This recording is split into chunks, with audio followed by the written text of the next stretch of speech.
Hey everybody, this is Jasmine again. Thanks for joining me. I wanted to do a quick little video this morning about some more things that I'm now realizing, as days go by, after you separate from somebody and bring the energy and the focus back to you and you pour into yourself, into your betterment, whether you physically, emotionally, you give to yourself in other ways.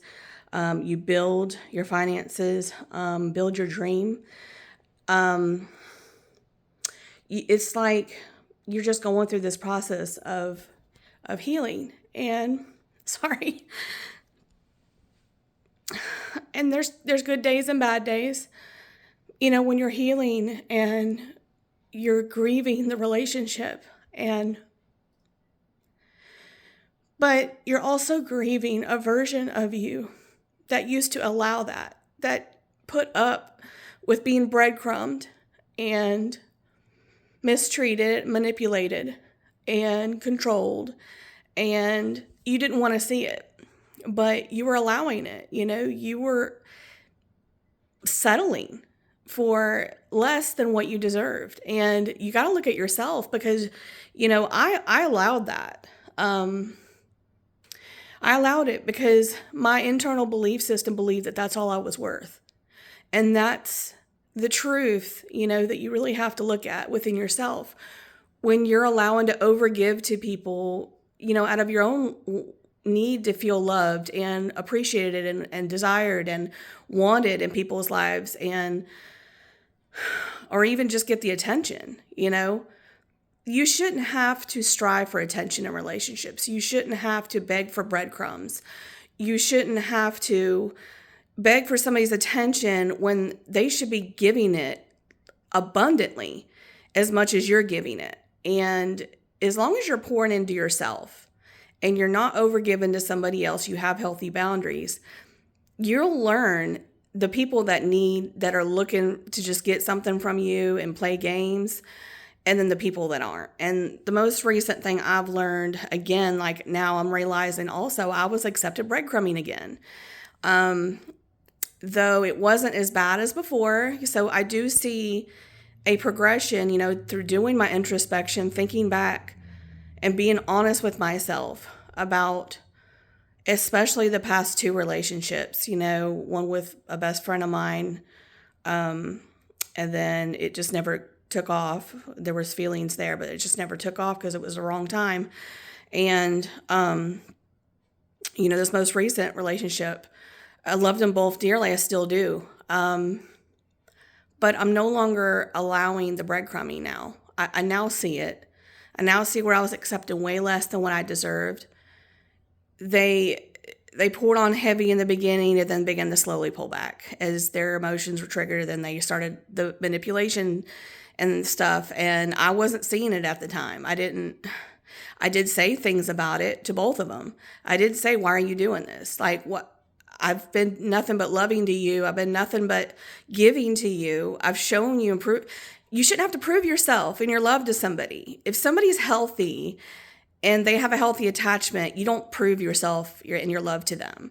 They will show you, then it'll be reciprocated evenly. There won't be games, there won't be manipulation and, love bombing and then pulling back because they're triggered, because they're scared of getting hurt, because you're triggering core wounds of theirs. That's how you know it's a healthy relationship. And I had the signs all along and I was ignoring them because that's what I thought I deserved. And I didn't know that I believed that. It was just a subconscious thing, and I was allowing it by not laying healthy boundaries earlier in the relationship when I started noticing it, and I started bringing it up. So, yes, I've seen a progression where I've gotten better. It's not as bad. However, it did hit me pretty hard this time too. So the breadcrumbing was the new thing that I'm now discovering that I was again allowing, though it wasn't, again, there was more given in this relationship overall, but at the end it was just pulled way back and kind of like abandoned to me. I felt very abandoned. And then when, he said he needed to go figure out what he wanted and was like, can we be friends? I was like, no, I can't do that. My heart's already invested. I got to do what's best for me and protect my heart.